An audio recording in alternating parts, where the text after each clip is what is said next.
There are some moments that when you look back at them, you realize that they contain everything, even though you don't know that at the time. When I was a second-year resident, I had to do my ICU rotation at an academic medical center near the community hospital where I trained. It was a big place. The ICU had 25 or 30 rooms. Every room had 2 beds. I was responsible for 4 of those beds. And it was made very clear to me that my job was to keep track of all of the numbers associated with all of those 4 beds. The I's and the O's, the temperature, the pulse, the respirations, the O2 sat, the AA gradients, the calcium, the magnesium, the potassium, whole lists of numbers. My job was to collect those numbers. My job was then to present them to Dr. Sand, the attending, and then do what he told me to about them. That was my job. So I did. I did that for a month. Late in that month, on one of those busy, interminable afternoons of a day on call, I met Anna. Anna came to the ICU via the emergency room, and she was terribly ill. She had overwhelming pneumonia. She was already on a ventilator when I met her, so I never had the opportunity to speak with her. I collected my numbers. I knew what her O2 sat was. I knew what her blood pressure, her temperature, all of that. I reported those to Dr. Sand. Dr. Sand told me what to do. The respiratory therapist swung into gear with the respirator. The nurses set up the IVs. And nobody went out to the waiting room to talk to Anna's family until finally I did about 2 hours later. There were 3 people sitting in the waiting room who identified themselves as her family. They said, we're 3 of her 9 children, Matthew, Luke, and John. And they asked me what was happening. And I told them what I could, which wasn't very much, because I really didn't think it made sense to recite all those numbers to them. And they thanked me. And I went back in to collect numbers for the next round. And for 3 days, that's what we did. We gave her antibiotics, we gave her fluids, we gave her pressors, we collected numbers, I recited the numbers, I did what I was told, and every afternoon I went out and I talked to her 3 children.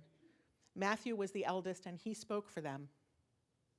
And they asked me what was happening, and I told them as best I could. And on the 4th day, we went in on morning rounds, and I recited my litany of numbers. They weren't good.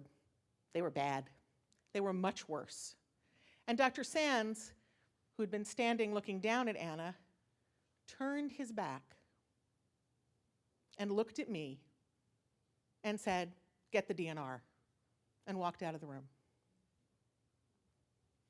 So I went back out to the waiting room, and I sat with Matthew and Mark and Luke, and I explained as best I could that their mother wasn't going to get better. And they understood.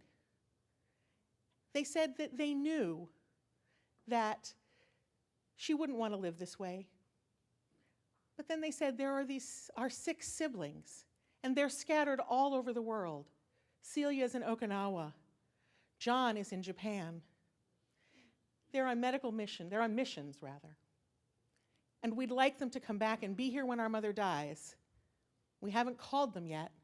If we call them now, it will take 2 days. Can you wait? And I said, yes. And I went back in for afternoon rounds. Weren't any numbers, because we'd stopped doing all of that. Dr. Sand said, "Did you get the DNR?" And I said, yes. And he said, "Good. When did you schedule the extubation?" And I said, "Well, I haven't, because they asked me to wait 2 days for the rest of her children to come in." And he looked at me and he said, "We need the bed."